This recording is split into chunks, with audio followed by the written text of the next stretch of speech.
I am Tenitra Batiste, and figuring out who has the better QB room is 6 in one hand and half a dozen in the other, if that. I'm Maria Martin, and I don't really care what happens with the schedule release. The only thing I care about is that the Falcons are going to Spain. I'm Aaron Freeman, and I do care about the Falcons schedule release. And are we going to see a rematch of what we saw in 2024 in week 1?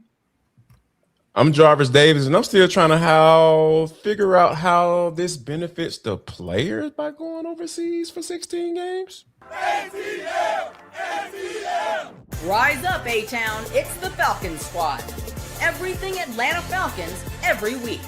Breaking down all the big hits and game-changing plays from the ATL. The way only the Locked On Podcast Network can. Straight from the ATL, the Falcons Squad Show starts now. To the Falcons Squad Show, your home for the best Atlanta Falcons football talk. I'm your host, Tenitra Batiste. Alongside me are Locked On Falcons host Aaron Freeman, Locked On analyst Jarvis Davis, and 11 Alive anchor Maria Martin. The Squad Show is part of the Locked On Podcast Network, now the #1 sports podcast network. So, does Falcons Bengals in Madrid make you happy? We'll unpack that. And looks like Zachariah Branch might have a bigger role than we thought about. What does that mean for the rest of the wide receiver room? We will unpack that as well and talk about the Dolphins and their Pro Bowl guy and how he got paid. Does that give any indication about how the Falcons Pro Bowler will get paid? We will talk about that as well. But first things first, we got to get into the Falcons week 1 game and whether or not it's a gimme. So, of course, we know little by little, the NFL has been kind of giving us little sneak peeks at things, Maria. Here and there, and here we'll find out about a game. And sometimes you got to double check it, by the way, because some of the leaks were leaky in terms of their accuracy. But the Falcons, it appears, may open up on the road against the Pittsburgh Steelers, according to some of those leaks, some of those reports. So for you, does this opponent, thinking about the transition that the Steelers are currently in, does it make you think that maybe that's one of those gimme games where Kevin Stefanski can maybe get his first win as a head coach with the Falcons? I'm going to be really annoying and tell you that no game in the NFL is a gimme game. And so, but one thing, well, one thing that makes me a little bit nervous is, I forget which one of you mentioned it off the top a couple years ago against the Steelers in week 1. Remember how high we were on the Falcons? Okay, it was Aaron. Remember how high we were on the Falcons and how we thought that was a quote gimme game and it was going to be so easy and, whatever. And then it was 18-10, if I remember correctly, and it was nasty and the offense was just non-existent. And, it was a disaster. I don't think the same thing is going to happen for the Falcons against the Steelers this time. I will say that. Going on the road, always tough if it is going to be on the road. But I am pretty confident that that's a good game to at least test where this team is at. As you mentioned, Pittsburgh, and as you know very well, Pittsburgh is going through a bunch of change. There's a lot of question marks on that team, specifically at quarterback. Not that there's not for the Falcons, but I think that, in general, the Falcons have a more, I don't want to call it stable, but they do have better pieces in the quarterback room, I believe, than the Steelers do. So I think that does give them a leg up there. And then, of course, offensively, I think the Falcons are a lot better off than they were 2 years ago when they played the Steelers. So I don't want to call anything a gimme game, but I think it's a good measuring test to start the season. Yeah, and I think, Maria, that's a great point. What the Falcons were 2 years ago and the Steelers versus now. Also, the Steelers being in transition as far as their defense goes. I don't know that the defense that you saw 2 years ago for the Steelers is that same defense today that really gave Kirk Cousins fits because nobody really wanted to act like they had a plan to defend Cam Hayward. But Cam's 2 years older, and some of those pieces on that defense for the Steelers, I think, are question marks. So that could also kind of make it a little bit more of an even matchup than maybe it ended up being 2 years ago. But yeah, Jarvis, Maria makes a great point. These are two totally different Falcons teams on some level. Obviously, you still got Jeff Ulbrich on the defensive side of the ball, and maybe he has some better pieces than he had 2 years ago as well to be able to defend against that Steelers offense. But all things considered, this Steelers game, even on the road, could it be a gimme for Kevin Stefanski? And could he get a W to start his regime with the Falcons? I'm scared of this. Me too, Maria. Just the looks, the hand. Every time you say Jimmy T, it's like, that doesn't feel right. That doesn't feel right. It doesn't feel right, Free. Doesn't feel right. Is my mic working? Meditate. Meditate. You know what? How I can there's only one way I can answer this question. I'm checking to see how old TJ Watt is and see if he can still take over a game like he did that one, because they had absolutely no answer for TJ Watt. I'm sorry. Yeah, I gave it to Cam Hayward. Excuse me. TJ Watt. Yes. It was TJ Watt with an assist here and there from Cam Hayward, but you're right. It was Watt. It's almost as if they forgot that this dude is a Hall of Fame player, football player. They just left him on blog. They just let him just go crazy. Like they were like, oh yeah, we don't have to worry about him. We have to worry about him. But no. But seriously though, I think that's the thing for me. If Pittsburgh doesn't have a dominant defense, I ain't buying Aaron Rodgers if he even ends up being their starting quarterback, because he was supposed to go there, he was supposed to visit, and he didn't visit, and they're still trying to figure out what's going on. And, he got to go do some mushrooms overseas to go figure out if he wants to be here now. Like, I don't know what's going on with Aaron Rodgers. Like, the drama that comes with this guy, I can put that above the Falcons falconing at this point in my life. So yeah, I think I don't think it's going to be an easy game, but I think this is a game that they could potentially win, because I'm not buying, Aaron Rodgers, and I'm not buying TJ Watt absolutely just taking over this game like he did back in 2024. Yeah. And I think too, you make a great point about Aaron Rodgers and just kind of the toss-up that he is at quarterback for this team. In fact, right now, and we'll talk about this in a second, but right now it's Mason Rudolph who is actually at the top of the depth chart, which should scare no one. But yeah, I think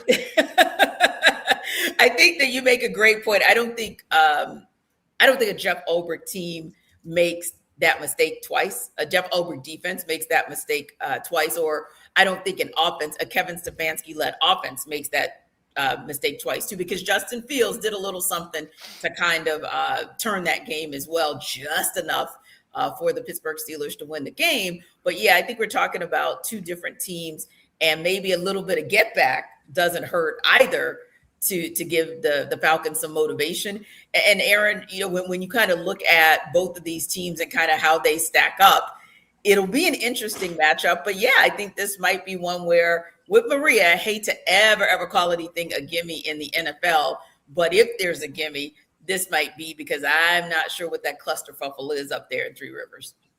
Yeah, we'll see on that. As others have said, there's nothing a gimme when it comes to the Atlanta Falcons, but it is definitely a winnable game for the Falcons. It just reminds me so much of when we have a new coaching staff, these last couple of coaching cycles and coaching hires, where we go into week one very confident, not only with Raheem Morris back in 2024 with the Steelers, and it's like, oh, we got Kirk Cousins and they have Justin Fields. Oh, we have a massive quarterback advantage. And then you saw what happened with TJ Watt in that game. And then you go back to Arthur Smith in 2021 with the Eagles, and that was the Nick Sirianni-led Eagles with Jalen Hurts making his first, start as the true blue starter. He did get 4 starts as a rookie the previous year, but like no one was checking for Jalen Hurts in that game. And you're like, oh yeah, this should be a very winnable game. We have Matt Ryan and all that stuff. And it went very, very poorly for the Atlanta Falcons. And it would be nice with the Kevin Stefanski regime coming in that we don't start off like Raheem Morris did. We don't start off like Arthur Smith. We get back to what, Dan Quinn was when they came out there and Julio beat the brakes off of the Philadelphia Eagles, and Byron Maxwell was out here having an existential crisis, had to go to therapy in order to handle the fallout of getting absolutely annihilated by Julio Jones in that game. You go back to Mike Smith in his debut back in 2008 against what I think was eventually the 0-16 Lions, but we didn't know that going into week one. And Matt Ryan, first pass, Michael Jenkins, touchdown, skinny post. We love to see it. I want to see the Falcons get back to that with Kevin Stefanski. And I think the Steelers are a good litmus test to challenge this team, right? Especially, as Jarvis said, with that defense always being, very good. How do they look without Mike Tomlin, with all the continuity, all that stuff this upcoming season? So I think this will be a great test for the Kevin Stefanski and Tommy Rees-led offense to see how formidable this unit is going up against a relatively familiar opponent. Again, schematically differently, but the personnel is mostly the same from these last couple of years from Cleveland and whatnot. So this should be a winnable game for this Falcons team if this coaching staff comes out like Mike Smith, like Dan Quinn. But if they come out like Arthur Smith and Raheem Morris, it's not going to be a great look for the Falcons week 1.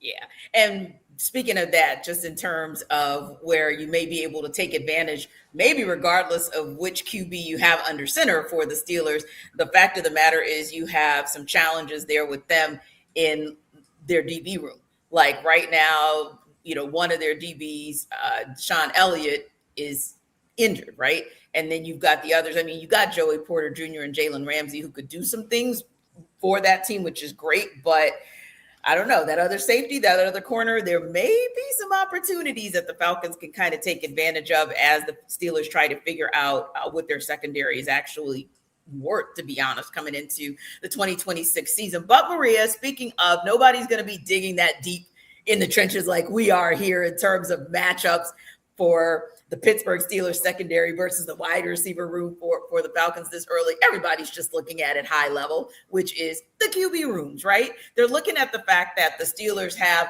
Mason Rudolph at the top of the depth chart, and he's followed by Will Howard, who's only touched the ball a handful of times in 2025. Drew Aller, who is a rookie who no one really knows where he is as far as his injury recovery, versus a Falcons room that, hey, you may not be in full agreement with Tua Tagovailoa as the QB who could start week 1. But if Michael Penix Jr. isn't ready, at least by virtue of what you saw him do to the Falcons even last year, what he's capable of. So for you, when you look at both of those rooms, I mean, who's got the better QB situation, the Falcons or the Steelers? Yeah, I mean, I said it off the top. I believe it's the Falcons, especially because of just the amount of years that they have, I think, combined in the quarterback room really helps.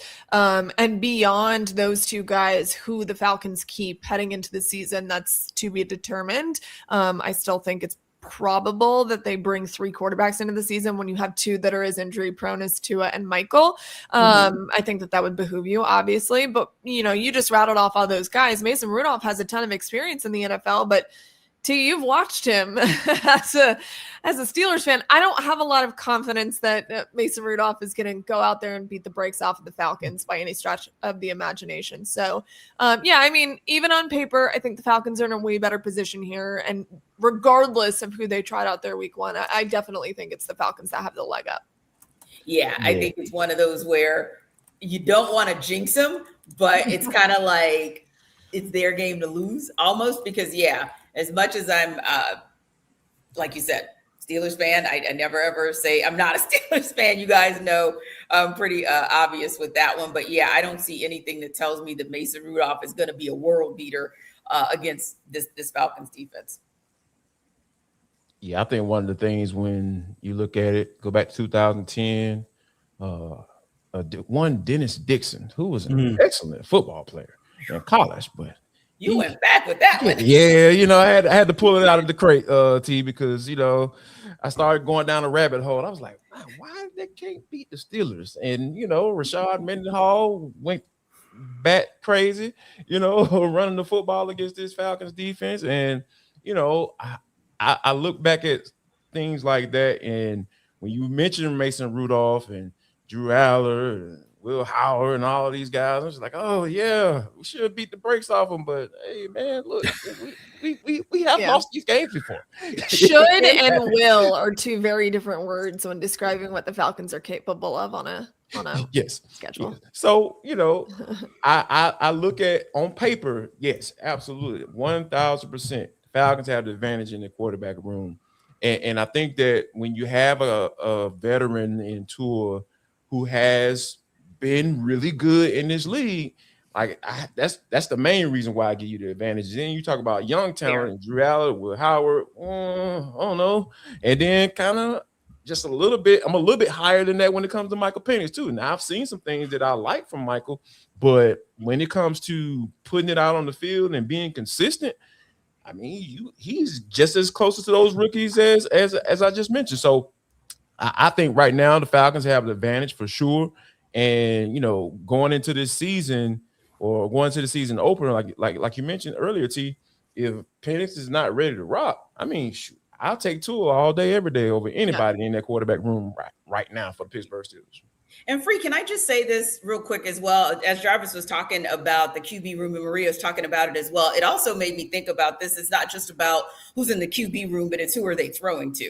And I'll be honest, I trust Drake London and Bijan Robinson as wide receiver one. And yeah, I'll just call him pass catcher two, Bijan Robinson. But I trust what they can bring to the table in terms of who Tua has to throw to versus who Mason Rudolph has to throw to. I mean, when I look at Jaylen Warren, he's gotten better as a pass catching running back, but he's not there yet. He's not Bijan Robinson by any stretch.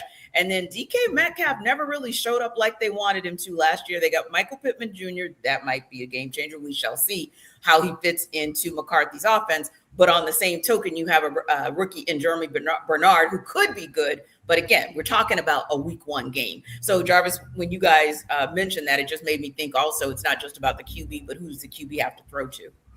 Well, I think you pointing that out, T, to me is kind of highlighting kind of the parallels of these two teams where DK is their number one guy, big-bodied, explosive wide receiver, but may not be the most consistent. You contrast that with Drake London, who's a very consistent, big-bodied wide receiver, but may not be the most explosive. You have a rookie in Jeremy Bernard, who the Steelers leapfrogged the Falcons to go get because they were worried the Falcons would take him when they were taking Avion Terrell. The Falcons have a rookie in Zachariah Branch that they're high on in his future. You know, you have a new number two, Michael Pittman, maybe a little bit more proven than Jahan Dotson. You know, and then you talk about the quarterback situation where, like, in the past, like Jarvis brings up that Dennis Dixon game. And I remember going in that 2010 season with, we got Matt Ryan. He's going to have a breakout year going into his third NFL season. They got a backup Dennis Dixon. Yeah, he was a great college quarterback, but he's not much of a pro quarterback. But people forgot it's not quarterback versus quarterback. It's quarterback versus defense. And that Steelers defense at that time was the best defense in the NFL. Amazing. And Matt Ryan and his Falcons offense couldn't do nothing against that defense. And so Dennis Dixon going up against a very middling Falcons defense was like, this is easy. Hand the ball off to Rashard Mendenhall, all that stuff. And so I think the thing that you like about this matchup with the Falcons is now the Falcons, hopefully, they also have a defense. And so whoever lines up at quarterback, whether it's Aaron Rodgers, Mason Rudolph, the Falcons will be able to control that guy. And, you know, the challenge with the Falcons quarterback is, you know, historically speaking, nobody really fares well against the Steelers defense ever. Not Kirk Cousins, not Matt Ryan, etc. You know, and so the challenge for the Falcons is, do they have enough firepower with those pieces that you mentioned at wide receiver, at running back, at tight end to overcome the Steelers defense that the Falcons have rarely done that? And if they can do that, then they'll have a chance to win this game in the end. But I think this is a matchup between two evenly suited teams because a lot of the same strengths that you look at here in Atlanta are similar to the strengths that you look at with that Steelers defense. And again, isn't it wonderful to talk about a Falcons defense in the same conversation of a Steelers defense? Like, it's a, you know, hopefully a new era. And so hopefully they will come to play and live up to that hype week one. And if they do, I think that really will do wonders for the Falcons' ability to get this quote unquote gimme game, as you put it. That's actually a great call out because, I don't know that there has ever been a time, at least since this cadre of people have been covering the Falcons, that they've been in the conversation with the Steelers defense, and rightfully so. Good call out, Free. We shall see which one of these actually is the great equalizer for either one of these teams come week one. So speaking of the AFC North, the Falcons have another one of those opponents in week 9. But does it get you excited about where they're playing and the rest of the schedule? We'll talk about that when we take it under further review. This episode of the Falcons Squad Show is brought to you by Square. Support for today's episode comes from Square, the system that helps fix one of the biggest headaches in running a business. Starting a business, well, it's exciting, but actually running it, that's where things can get complicated.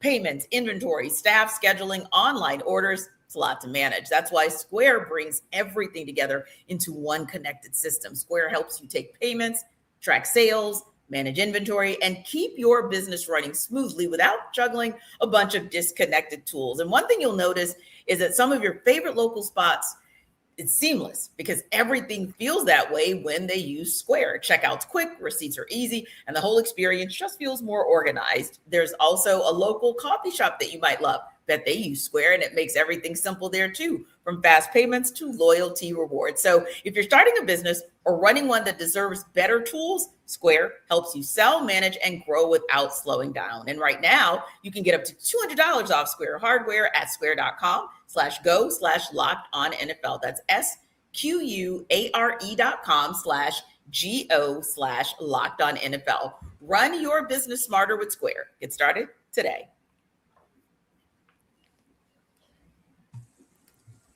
Thank you so much for making the Falcons Squad Show your first listen of the day. And thanks for making Locked On the #1 sports podcast network. So as I kind of alluded to, the Cincinnati Bengals will be the Falcons' opponent in week 9. That's Sunday, November 8th, but it is in Madrid, Spain.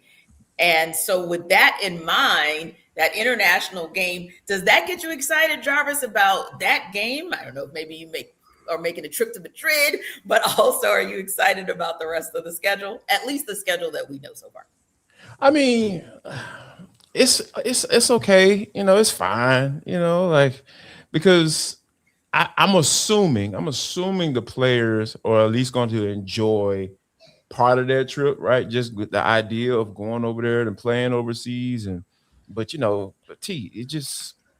it's so hard for me to not pay attention to how the NFL, Roger Goodell, and all the owners are just benefiting financially from this thing. It's the numbers that are being thrown around. They make $35 million per game.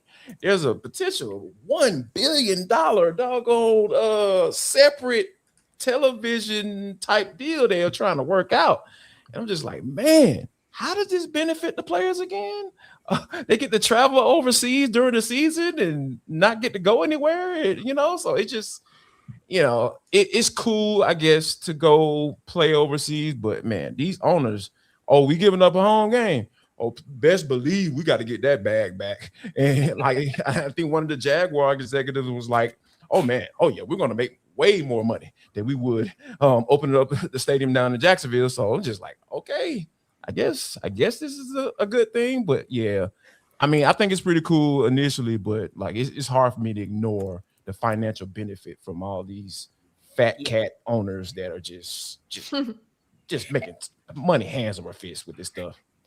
And it's probably hard for you as well as a former player, just knowing like the time that it takes you away when you think about a home game, like a real home game, and the fact that you can sleep in your own bed and you're going to practice at your own facility and there's not any travel involved. And some of these teams are having times like across a 2-week stretch of time or more that they're having to be on the road internationally. So that part's not easy as well. Even when I think about like an international trip like to Africa, and you think about just jet lag, just all the things. Like it's just not the easiest thing. But yeah, Jarvis, you mentioned the Jaguars. Like, yeah, they play 0 games. They are always excited about the money that they're going to make. And I say that because they're the team that's traveled the most internationally of all the NFL teams since they started NFL international games. And then, Aaron, it also made me think about like the trip to Australia. Like that is a serious trip. Now, granted, you've got the West Coast team, so maybe they'll kind of fly inverse, if you will. But still, nonetheless, international games can be a beast. But it's exciting, too, for the Falcons because, hey, we do actually have fans that will chime in from time to time and say, hey, I'm reaching out from the UK or I'm reaching out from overseas. So good luck for the Falcons and good luck for the Bengals and, of course, good luck for the NFL. Yeah, definitely. I already know a couple of fans that are already planning their trips over to Madrid now that that's been officially announced and whatnot. So excited for those people to be able to make that international trip. And I know for a decent swath of our international fans that live in the UK and other European countries, they are also excited to see the Falcons play overseas because those are the best opportunities that they get to see this team there. And so, I think from that perspective, this game is intriguing as it applies to the rest of the schedule. The main thing I'm just curious, are the Falcons going to actually take a bye week after the international game, which they haven't done the last 2 times that they've gone international. Last year against the Colts, 2 years prior to that in 2023 against the Jaguars. Now they followed up that Jaguars loss, which was a terrible loss. With Desmond Ritter's best career game against the Houston Texans, and never again. And that that's a whole nother can of worms. We're not going to get into that on today's episode. And then this past year, they gave up 300 rushing yards to the Colts, and it's like, oh, okay, are they going to bounce back? Penix, played a rough game against the Colts, and then looks like he's playing one of his best games. And then, of course, the ACL happens, and Bryce Young looking like a superstar against the Atlanta Falcons, the new Jameis Winston. How do we go down the rabbit hole? I'm sorry. I'm going trauma after trauma, guys. I want the Falcons to avoid that. That's basically are you? I was feeling like you wanted to go back. Therapy session, therapy Thursdays, bro. All that. Like, just take the week off. Just enjoy your week off.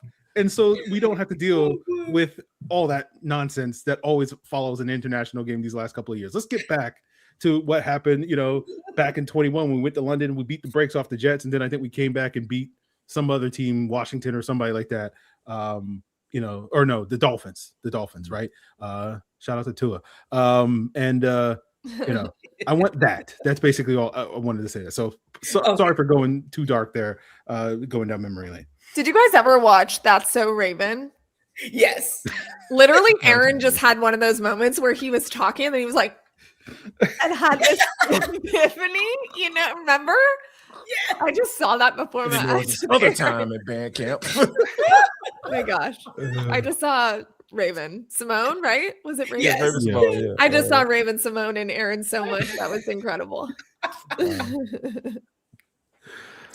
Okay. That's where we are. Gotcha. Bring us back to a happy place about international games. Yeah, I knew you were going to finish with me because clearly in the open I talked about the international game, and it's not that I don't care about the rest of the schedule. I do care about it, but I care the most about the international game because selfishly I'm hoping I can go. I love traveling. I think it's amazing to spread the love of American football all over the world. I think that that's really, really cool. And to Aaron's point, there is this growing fan base in the EU that are Falcons fans. And once they're there, obviously it's a lot easier than those of us from the States that can go over to Europe. Once you're in Europe, travel's really cheap within other countries. So those guys are going to bebop over to Spain and it's going to be great. But for those of you that can make the trip and you're in America, I think it's amazing. Madrid just seems like such a cool, unique location. It's similar to the Brazil idea to me. The NFL's been doing London forever, and they also just expanded to a couple other cities, but Madrid just seems so unique and cool. So I think it's incredible. I know a lot of the players actually really love it just because they do get another experience, like an otherworldly experience, if you will. Like, of course, there are negatives to it, your training, your sleep, whatever. But science is so advanced these days, guys, and these guys really do study what works best for the team. They've shortened the trip like crazy for the guys that go over there because they've found that it works better in terms of what you're talking about, jet lag, everything.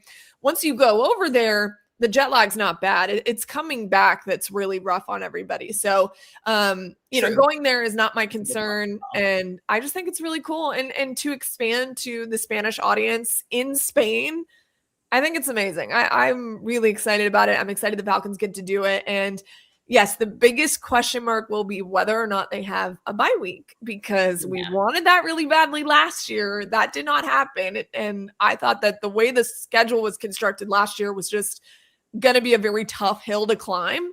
And I'm hoping that it's a little friendlier with the international game this year. Yeah, that's a great call, Maria, because if you're going to do that kind of trip, then can you get at least a breather on the back end, kind of an opportunity for you to recover? Because the backside of those kinds of trips is far more daunting than the front side. But since Maria sent us back, kind of brought us back to a happy place, Jarvis and Free, I am going to challenge you guys to finish us in a happy place by saying some of the benefits. What are some of the things that actually could be a positive if you're a player? There's got to be something else you guys think that's good for this Falcons team. Well, there is a possibility of finding love overseas. Oh my gosh. Are you kidding? What? That's the. I mean, I'm not mad about that because I will be traveling internationally for a game. Like, so there are people who go to the Army all the time and they find love overseas. Are you talking about the players? Yeah. Oh, I mean, what's wrong with that, Maria? We're influencing road trip girlfriends. Love? Is what what's we're wrong doing. with influencing love? Oh, okay. I'm not, you know what I'm saying? Like, because they have enough money to. Jarvis, this is not coming from like a very PG place from you, I don't think. What? I mean, what? I don't know, Maria. It was kind of giving me some. It was giving me some encouragement because, like, I'll be going over there for a game, so I'm like, oh, maybe I'll actually. I have to go over for that. Okay. Because what if T get run up on by a man 6'4", by not a Falcons player, you know not a Falcons player. Yeah, let's be clear here. Let's be clear, not a Falcons player. Like a Spanish man. No. I'm definitely not talking about a Falcons player. You know what I'm saying? The relationship's too close. The ties are too free. Don't you look like that. You're not helping my situation right now. I'm trying to get us out of this. You know what I'm saying? We're in this thing together, right? Okay. All right. I'm here with you, Jarvis. Okay, you're in drive, bring it in neutral. Right, exactly. I'm like, I just think Jarvis is writing his fanfic for future romance novels and whatnot. He's got that's what it is. I don't know. I appreciate the idea. I'm intrigued. The player goes overseas, falls in love with a Spanish diplomat, man. Fall in love, all that stuff, star-crossed, all that stuff. I get it. I'm there. I'm there with you. But I think as someone who took 3 years of Spanish in high school, the things that I know about Spain is you get paella, you get sangria, you get the food, you get the drinks, you get the jamon, the cheeses, and all that stuff. So enjoy a nice continental breakfast, experience some Spanish culture, all those types of things. Donde está la biblioteca, all that sort of stuff. Where's the library? Yeah. Aaron's gonna go study when he's in Spain. And listen, there is no shade. There is no shade to London, baby. No shade to London and Germany, but like, come on, the food that Aaron just talked about, night and day. You can fall in love over food, Maria.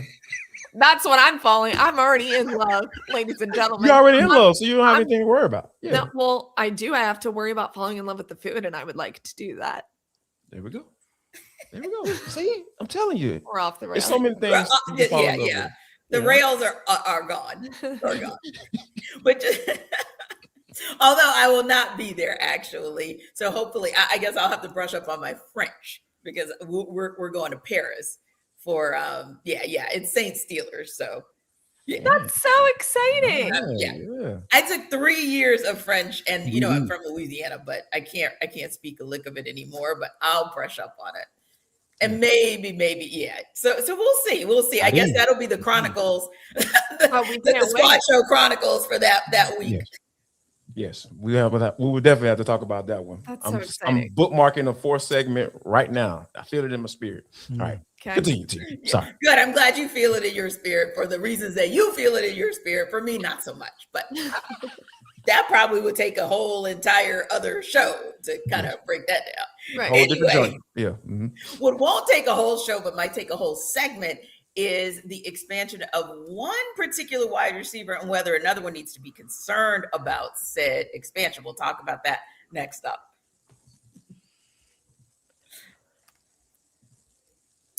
This episode of our Falcons Squad Show is brought to you by Game Time. So we can stream anything. Order food in minutes, do everything from our phones, and somehow buying tickets to live events still feels way harder than it should be. Long lines, confusing checkout, prices jumping at the last second. It shouldn't be that complicated. That's why there's Game Time.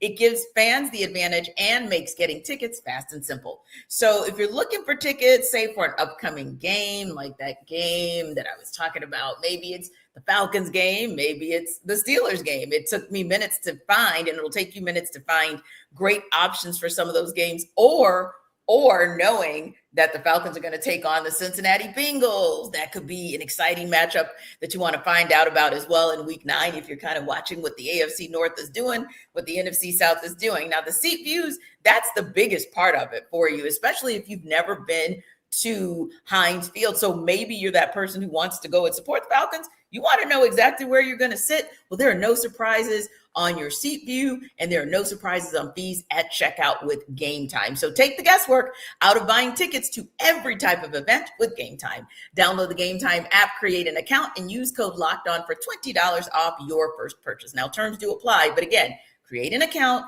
and redeem code LOCKEDON for $20 off. And after you wrap up the Falcons Squad Show, download that Game Time app today.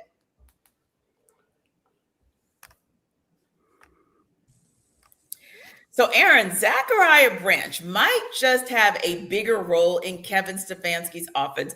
But if he does, what do you think that means for Jahan Dotson? I mean, do you see Branch as having a bigger role? And if so, what does that mean for Dotson? I think what exactly Branch's role is going to be in this offense is one of the great mysteries of this team and this offense headed into the season, right? You know, the other one is probably who's going to be starting week 1 at quarterback, which will factor in, have trickle down effects to the rest of the offense. Sure. But, I'm sure we will spend all of July and August talking about that here on the squad shows. So, I think with Branch, it is a situation where we know the things that he's good at, that he was able to do at a high level at USC and Georgia, just get the ball in his hands and let him cook. And I think that you're going to have those easy buttons in the offense that primarily in years past have been more Bijan plays, and you can have a mix of that and a dynamic player that can, take the ball to the house on any given touch. I think is a very useful and valuable piece to your offense. But I think the questions beyond that is, can Branch be that sort of reliable down in and down out number 2 wide receiver? We had, the great D. Orlando Ledbetter talking about that on last week's squad show in terms of like who's going to be that number 2. We've seen what this passing game looks like when you have a high quality number 2 years ago with Darnell Mooney. We see what this passing game looks like when you don't have that last year with Darnell Mooney, a tale of sort of 2 seasons. And so, I think when you look at Branch, you look at Dotson, you look at Olamide Zaccheaus, the big question is who's going to emerge as that guy. And Branch certainly has the talent and the tools and the upside, but will he be ready to be that guy week 1 going up against a potential team like the Steelers? Or will that be something that you kind of see? I'm reminded a little bit because of the Olamide Zaccheaus factor last year with the Chicago Bears, where they drafted Luther Burden, who was that player at Missouri.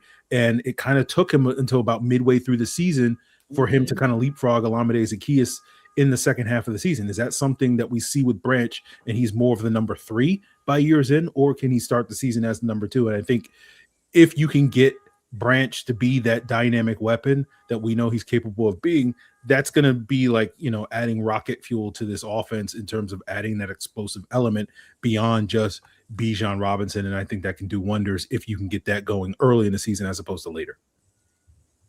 Well, Maria, versatility is so important and is going to be so important in Kevin Stefanski's and Tommy Rees's offense. And when Stefanski was asked about his role just before rookie camp, he said, quote, "I don't think there's a limit to where Zachariah Branch can line up on the field."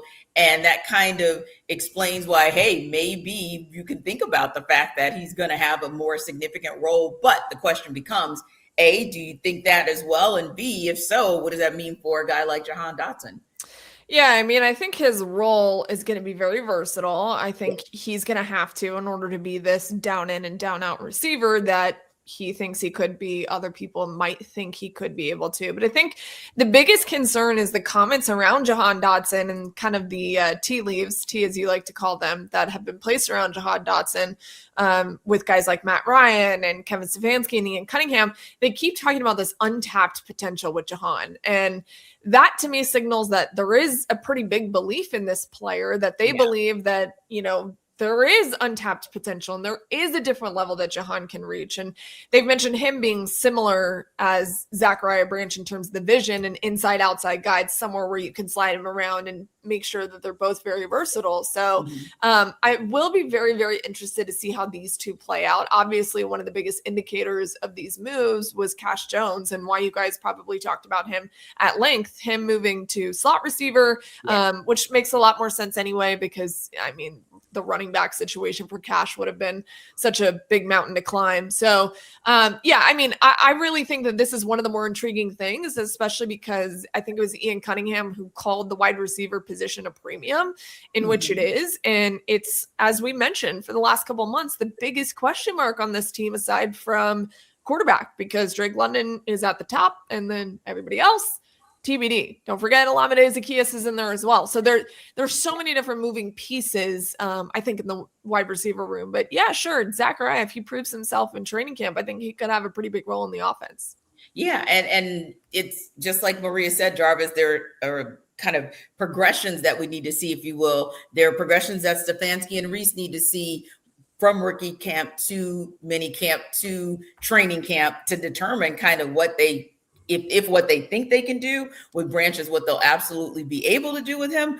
But you kind of can say the same for Dotson because of the up and down of his time with the Eagles and whether or not they know what the returns are going to be for him. But yeah, maybe those two, it kind of is still a TBD on how they can be used. Absolutely. And I think Free brings up a good point. We talk about the Chicago Bears, their wide receiver room. You got Rome Odunze, you have Luther Burden, you got DJ Moore, who was brought in on a big contract to be the wide receiver one. And I think that when you place certain guys in rooms like that, because all those guys that I mentioned had expectations. Look at the wide receiver room in Philadelphia. You got Devontae Smith and A.J. Brown. Those guys come with big expectations, and Jahan Dotson gets thrown into that situation in Philly, and he just get lost in the sauce, right? So I feel like that's the type of guy. I'm not saying he's that guy that he was in Philadelphia, because his best season was his rookie year when he was with the Commanders. So I think he's going to fall somewhere in the middle. And if you are taking a guy like Zachariah Branch, who we all agree that, hey, this is a super talented guy. If you get the ball in his hands, he can do something with it. If he can't come into camp and outshine a guy like Jahan Dotson and be more productive than Jahan Dotson his rookie year, then Houston, we have a problem.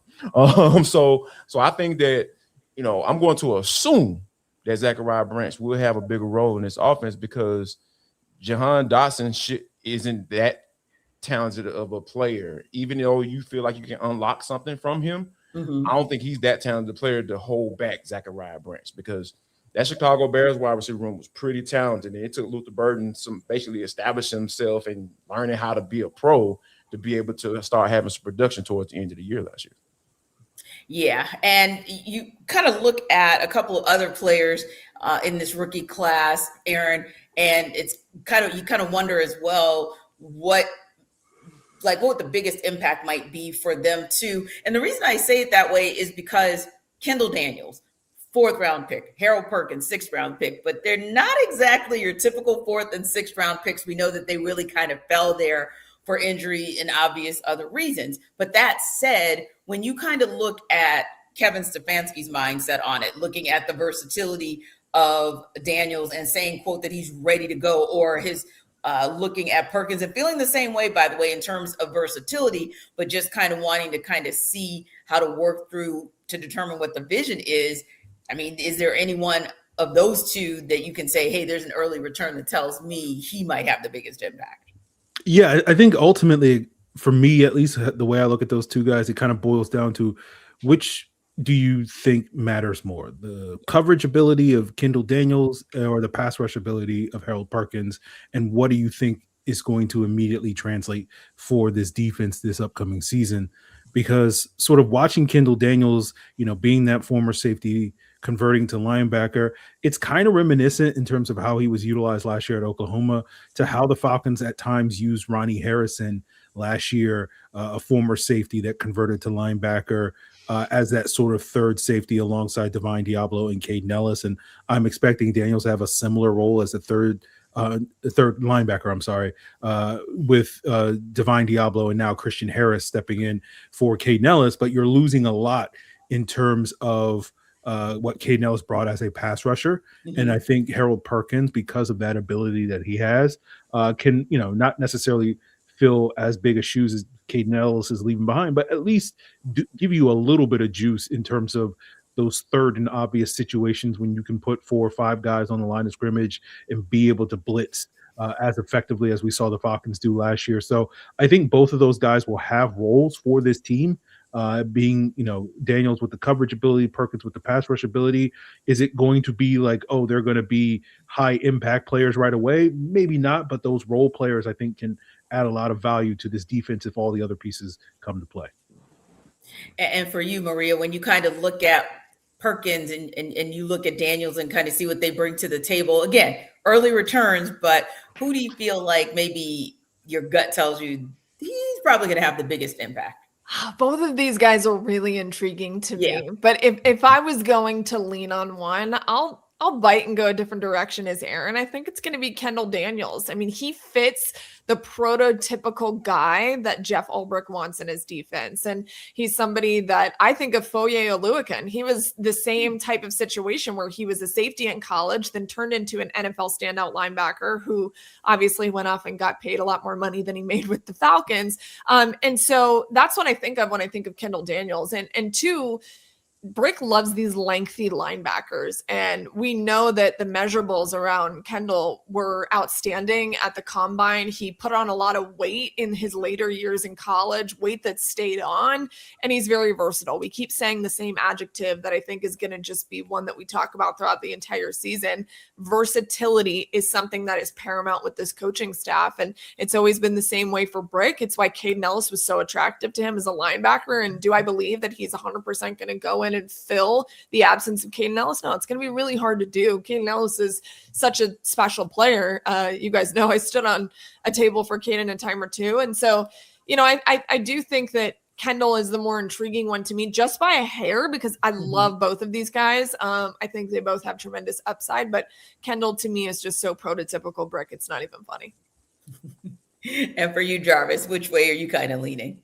I'm going to lean, as much as I love Daniels and how much of a fit he is for this defense, and like he's already watching film on Divine Diablo, and seeing how does he move? What does he do in this defense that I need to replicate as I get acclimated to what Jeff Ulbrich wants me to do? I lean Perk because here's why. Like, it's nothing for it to be third and long. Perk, get in there. Go get the quarterback. Yeah, like you don't have to worry about no coverages. What's the play? Not get in there, and we gonna stand you up at that middle linebacker. And I'm gonna have that mug look standing over the center or whatever, and I want you to rush from there, or I want to line you up outside and pair you off and just get after it. So I think like when you have a sixth round pick coming in and you can potentially figure out a way just to use him in one specific role, I feel like that's when guys flourish because as much as I feel like Kendall Daniels has that potential to be one of those dudes, like there is a lot that comes with that. There's a lot of responsibility that comes with that because you have to be able to cover and also be able to, rush the quarterback as well from that middle linebacker spot because Caden Ellis was so good at that, so versatile. So you have to kind of get your chops going in all those different areas before you're able to be effective, I feel. So, yeah, Perk is probably going to be the guy that I feel can be utilized in a way where you're like, man, they got this guy in the sixth round.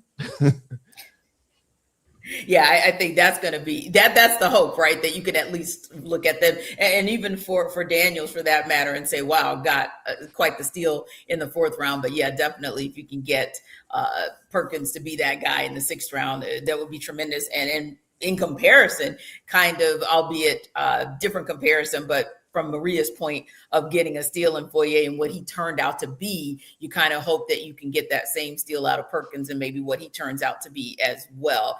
But speaking of a steal, not that you were ever going to be able to get 7 for a steal, but now looking at what the Miami guy got, you really probably won't be able to get him for a steal. We'll talk about that in the look ahead.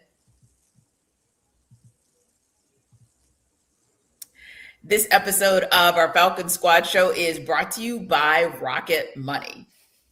So if you've ever opened your bank account and thought, where'd all the money go? You're not alone. Keeping track of subscriptions, spending, and bills, it can get overwhelming pretty fast. That's where Rocket Money comes in, helping you take control of your finances all in one place. It tracks all your subscriptions in one spot and can help cancel the ones you don't need with just a few taps. It automatically categorizes your spending so you can actually see where your money is going, and you can set budgets, get alerts, and stay on top of upcoming bills. It just makes everything feel more organized and gives you a cleaner picture of your finances day to day.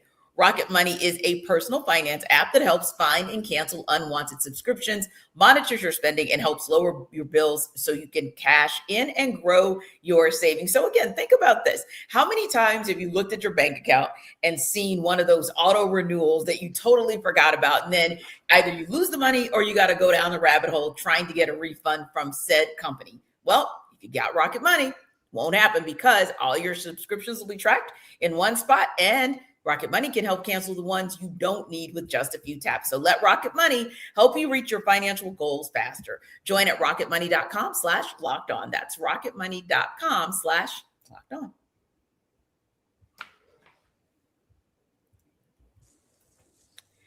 So the Dolphins and their Pro Bowl running back Devon Achane have agreed to a 4-year extension worth $68 million, making Achane the NFL's third highest paid running back at $17 million a year, $32 million guaranteed.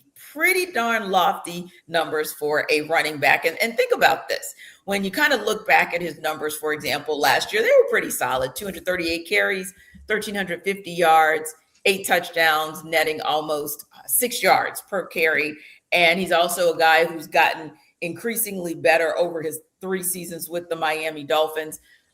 But then again, you look around the league and you're thinking to yourself, we don't ever really call that name when we're talking about the pantheon of, say, the top 2 to the top 3 running backs, but he got paid, Jarvis. So then it makes you wonder about Bijan Robinson, all the things that he was able to do for this Falcons offense, not just last season, but just the development for him, because maybe his carrying numbers aren't quite what Achane's are, but on the same token, he's an amazing pass catcher. And we talked about the versatility and how the Falcons have used him and probably will continue to use him. So with that in mind, should Robinson's number be expected to fall maybe somewhere in the range of what Achane got, if not more?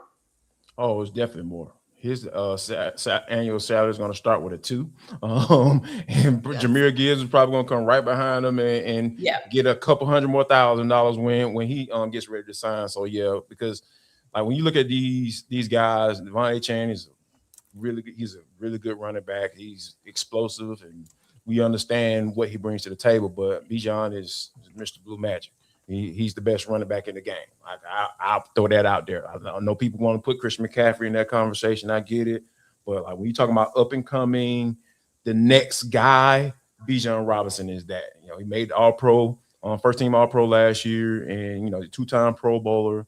And when you think about what he means to this team, like he's the engine, right? If Bijan not going, this team not gonna win in the football games. At least we haven't seen them win football games when Bijan is not cooking out there. So I think that when you look at where Achane is at that $17 million, you best believe that Mr. Bijan Robinson, his annual salary is gonna start with a 2.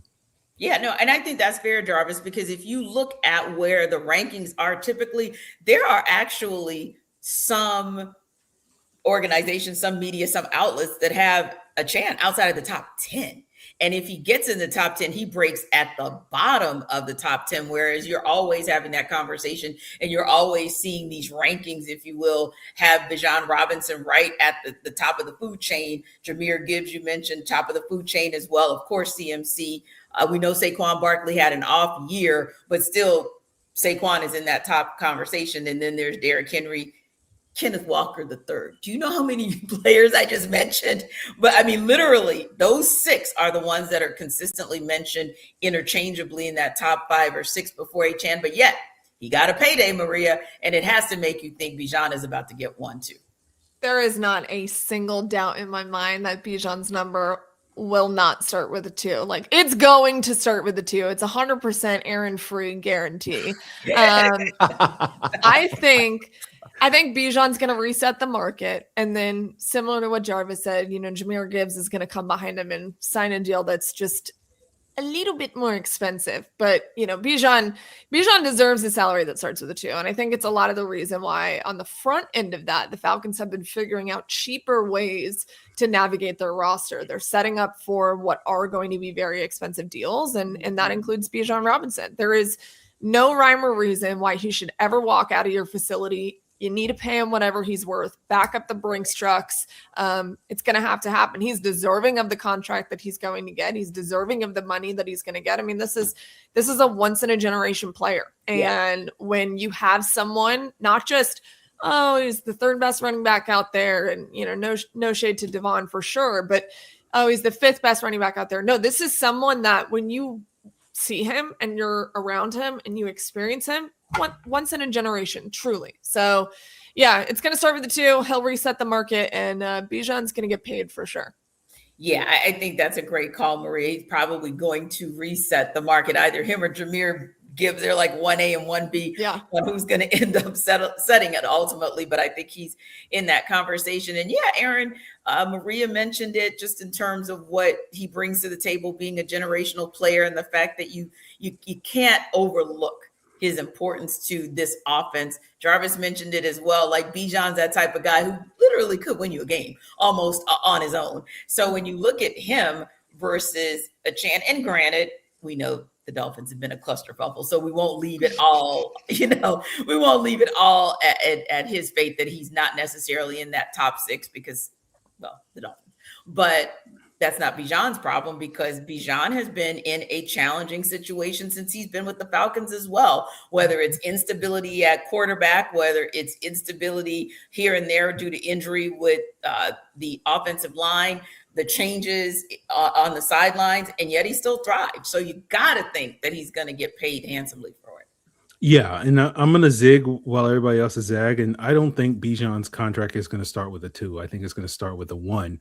And by that 1, I mean it's going to be a $100 million contract. And whether or not that's $100 million over 4 years or 5 years, to me, is really going to be the conversation surrounding Bijan when he signs that deal. Whether we get that deal this summer, as many people are reporting is potentially likely, and you hire, your new cap guru, Bryce Johnston from the Eagles, and the Eagles are notorious for always getting those deals done, coming off of the 3rd year as opposed to waiting till coming off of the 4th year, which is the earliest time. The 3rd year is the earliest time you can get those deals done on these guys with these rookie contracts. I think that's really going to be the conversation. It's not a if Bijan gets $100 million contract, it's to me going to be when. Is that before the season, during the season, after the season?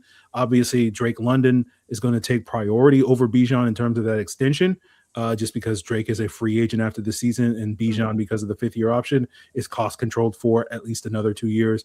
But I think certainly, there will be a contingent of Falcon fans in NFL media that will be disgusted by paying a running back $100 million. But, at least here on maybe the Falcons Squad, I don't want to speak for anybody else, but like we're not in the world or the realm where we're like, oh, you know what? Let's pinch pennies on Bijan. No. Let's run this guy into the ground and never get this guy paid. If anybody on the planet is more deserving of getting paid a bunch of money for their services, not only to this football team, but to just mankind in general, I think Bijan Robinson is well deserving of that. So I am all for Bijan getting as much money as he's going to get. And as Maria and Jarvis has said, I think he's going to reset the market. I think we will see him exceed the Saquon Barkley deal, which also starts with a 2 in front of it in terms of annual money per year. And I just think it's just going to be a question of how much over Saquon Barkley he gets money, as opposed to whether or not that's actually going to happen. Yeah. And when you think about that 4-year, $68 million deal that we were talking about with Achane, when you think about Breece Hall's 3-year, nearly $46 million deal, Kenneth Walker, 3 years, 43, Travis Etienne, 4 years, 48. Like, I don't think you guys are overestimating like at all that the beginning of his annual salary, meaning Bijan Robinson should start with a 2. And a lot of that has to do with one, Saquon Barkley and some of those other running backs a few years ago who really were under scrutiny and under fire about, hey, running backs, you guys are a dime a dozen, or, you have the shortest lifespan of an NFL player. But then you start to see the evolution of the type of running back. It's a very specific running back that we just talked about. Most of those guys aren't just guys who can blow it out, come out of the backfield and just blow their way all the way to the end zone. They're also the guys who are willing to throw that good block when necessary. They're the guys who are able to catch the ball out of the backfield and now get you some yards after the catch. So I think the market just kind of has started to reset itself by virtue of these guys being more versatile, but Bijan Robinson right at the top of the food chain of the versatility. One really quick thing, T. Yeah. I would say if you're going to ask anyone to take a friends and family discount, as the Falcons have done in the past, it's not going to be Bijan Robinson. So I wouldn't expect anyone. Some people throw that out there that he should maybe take some kind of a minimal discount. It's not going to happen with him. No, if nothing else, Maria, for the pain and suffering of the first couple of years, services rendered. Yes. Yeah, exactly. Pay him for services rendered. He better not take a hometown discount. In fact, they should probably be saying, maybe we should give you a little bit more just for pain and suffering and all that you've gone through in the first couple of years of your career. Man, I think we'll be having a totally different conversation here really, really soon on the Squad Show about Bijan Robinson getting paid what he's owed. So thanks to our everydayers for making the Falcons Squad Show your first listen of the day. Be sure to stop by Locked On Falcons with your host, Aaron Freeman, as your second listen. The Falcons Squad Show and Locked On Falcons are part of the Locked On Podcast Network, your team every day, and we will see you next time.